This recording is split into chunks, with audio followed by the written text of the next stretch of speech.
அனைவருக்கும் வணக்கம். வேலும் மயிலும் துணை.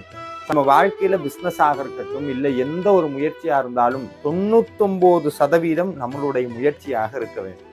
1% முருகனுடைய அருள் இருக்க வேண்டும். இது 2 இல்லைனாலுமே நம்ம நினைக்கக்கூடிய அந்த வெற்றி நம்மளை அடையாது.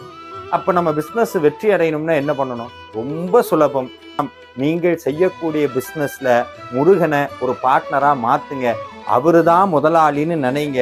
அவர் இருக்கிறார். ஒவ்வொரு தடவையும் நம்ம செய்யக்கூடிய செலவு, எடுக்கக்கூடிய முடிவுல ஒவ்வொன்றிலையும் முருகனை நினைத்து செயலாற்றுங்கள். முருகனுக்காக பயந்து உங்கள் வியாபாரத்தில் தைரியமாக செயல்படுங்கள். நிச்சயமாக முருகன் உங்களுக்கு வெற்றியை அள்ளித் தருவார். அதோடு மட்டும் இல்ல, உங்களுக்கு கிடைக்கக்கூடிய லாபத்தில் ஒரு பங்கை முருக சேவைக்காக ஒதுக்கி வையுங்கள். அதுக்கப்புறம் உங்களுடைய பிசினஸ் ஆகட்டும், உங்களுடைய வாழ்க்கை ஆகட்டும், அது நடக்கக்கூடிய மாற்றங்களை நீங்களே கண்கூட காண்பீர்கள். நன்றி.